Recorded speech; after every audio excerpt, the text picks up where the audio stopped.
Well, I welcome debate on this bill, the Fair Work Registered Organisation Amendment Administration Bill of 2024, aiming to place the CFMEU into administration.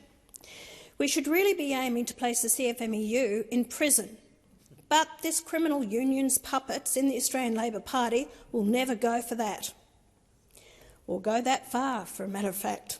Getting in bed with bikies and organised crime, criminal assaults on non-union workers just trying to make a living, stalking and illegal intimidation of non-union workers at their own homes, organised wage theft on an unprecedented scale in the coal mining industry, economic productivity in freefall, major construction projects worth billions of dollars at a standstill, the Renewable scam driving record energy bills and leaving families desperate and homeless, a national housing and construction crisis seeing major building companies go out of business every week.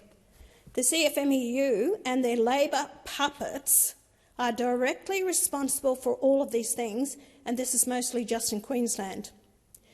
And while Labor will deny it, the CFMEU will proudly proclaim what they've done and wear these crimes like a badge of honour.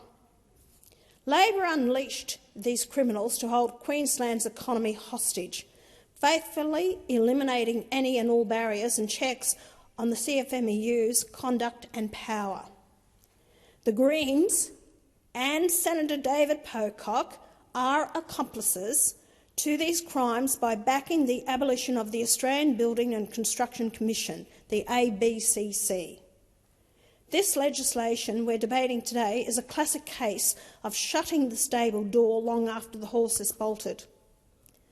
I've heard the tough talk about big fines and jail terms, but I have no faith this government of union puppets will do anything effective to rein in the excesses of the thugs running the CFMEU.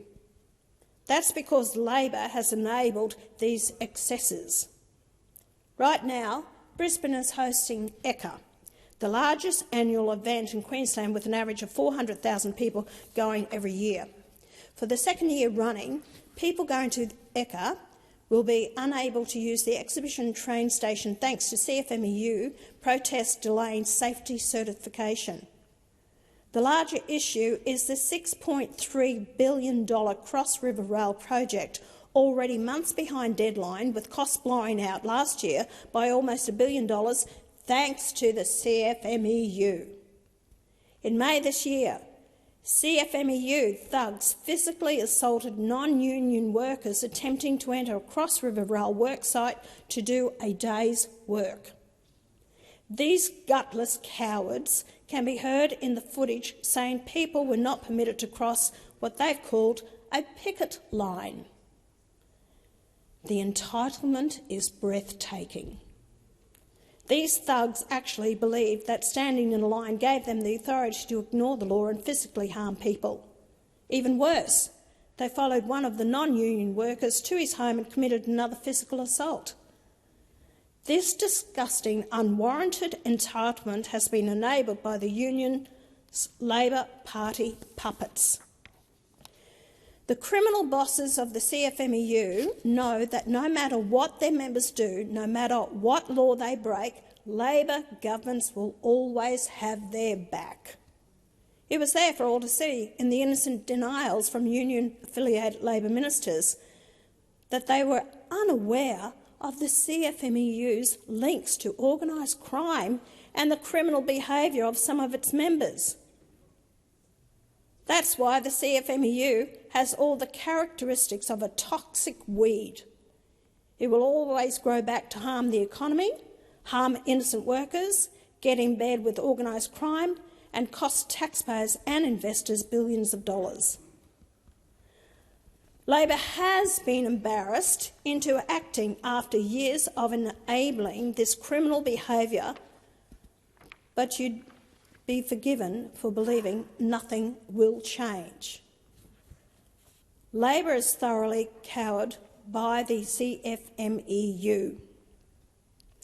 The Commonwealth Parliamentary officers in Brisbane last week introduced heightened security measures just for a press conference by the new Industrial Relations Minister. They were obviously worried about CFMEU members crashing it, and they were certainly justified considering that a CFMEU protest last year had caused criminal damage to the building. This parliament needs to take a very long, hard look at an Australian Union movement that has mutated into a virtual mafia holding the national economy hostage. Union bosses should be exclusively focused on fair pay and safe conditions for their members. They should be their only purpose and only role.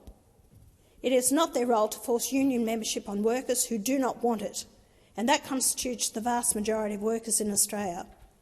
They see the toxic behaviour of the CFMEU and they want no association with it. In the past 30 years, trade union membership has fallen from more than 40% of all Australian workers to less than 13%. Yet over the years, the unions have used their labour puppets to force union membership on people who don't need or want it. They don't do this to look after workers' rights. No one believes that nonsense anymore. They do it to satisfy their naked greed for money and power they have not earned and do not deserve. A great example of this greed was uncovered by my One Nation colleague, Senator Malcolm Roberts. Senator Roberts' work has revealed what has been called the single largest case of wage theft in Australian history. This was a dirty deal between a mining company and the CFMEU, which dudded thousands of Queensland and Hunter Valley coal miners out of an average of $40,000 a year, $40,000 of entitlements. Labor now is saying they exposed it. Ha! But the truth is they washed their hands of it and did nothing. They didn't worry about the workers of these mine workers in Queensland and Hunter Valley. They walked away from it, and yet they want to take credit for it. That's what they're telling. They did the work. They did absolutely nothing. Another example of this was the now abolished Road Safety Remuneration Tribunal. This was created to force small owner-operators in the trucking industry out of business, funding their workers into the big freight companies where Transport Worker Union membership would be forced on them. Thanks to a desperate campaign by the small businesses, the Abbott government got rid of the RSRT. Another example was the terrible industrial relations legislation passed last year with the support of Senator David Pocock and the Jackie Lambie Network. This is a transparent attempt to force union membership on the farming and small business sectors, faithfully enabled by a Labor government that relies on the CFMEU for a lot of funding.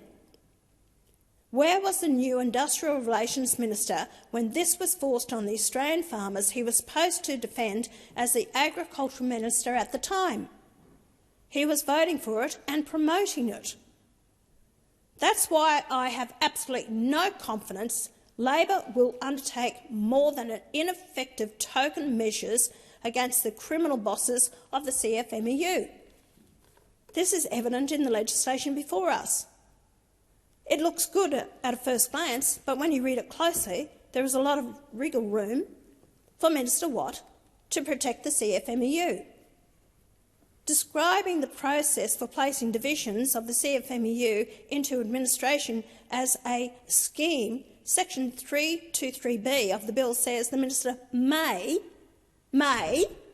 not will, determine a scheme only if he is satisfied it's in the public interest. Section 323D says the Minister may vary the scheme or revoke a scheme. The requirement to appoint a general manager and an administrator reeks of another job for the boys, and there are no requirements for criminal checks on these appointees. This is why I have no confidence this will rein in the excesses of the corrupt leaders of the CFMEU. If Labor was serious about this, they'd reinstate the Australian Building and Construction Commission as an independent body with the power necessary to hold union bosses to account. We must have a strong independent watchdog as a powerful check on union activity. It took a double dissolution election in 2016 to create it in the first place, with Labor fighting tooth and nail against it to keep their corrupt CFMEU money flowing freely. We also need to bring back the Registered Organisations Commission and have another good look at the Ensuring Integrity Bill. As I said earlier today, I had my reasons for not supporting it before, but I'm prepared to have another go. It may also be worth examining the proposal for an industry regulator made by the Master Builders Australia, the Construction Industry Compliance and Corruption Agency. Importantly, this proposal includes the agency being home to a permanent cross-jurisdictional police unit dedicated to targeting and eliminating criminal activity and organised crime. A more direct and simple solution would be to ban unions or any associated entities from making donations to political parties. There are bans on property developers from making political donations in Australia, as well as on tobacco and gambling interests, so there should be bans on unions making them too. Corrupt union bosses are no less toxic to Australians than tobacco or gambling addictions. If Labor had any moral centre, it would refuse to accept donations from the CFMEU anyway. We know that won't happen, but they're too dependent on that money. The CFMEU is a parasite that Labor just can't get away from. Perhaps the worst example of how corrupt union bosses are destroying this country is the Renewable scam. Industry super funds, many of which have CFMEU bosses as directors, are some of the biggest investors in renewable energy. They've made their Labor puppets set up the Renewable scam, which guarantees generous returns for these investments underwritten by taxpayers. Those returns end up in Labor's election coffers. It's the main reason behind Labor's childish scare campaign and outright lies about nuclear energy. Nuclear energy is the proven emissions-free technology that, if adopted in Australia, could effectively end the union boss's Renewable scam. As I've said before, you only have to follow the money to get to the truth of this scam, which is crippling Australian households and businesses with some of the world's highest electricity costs. All of this needs to stop.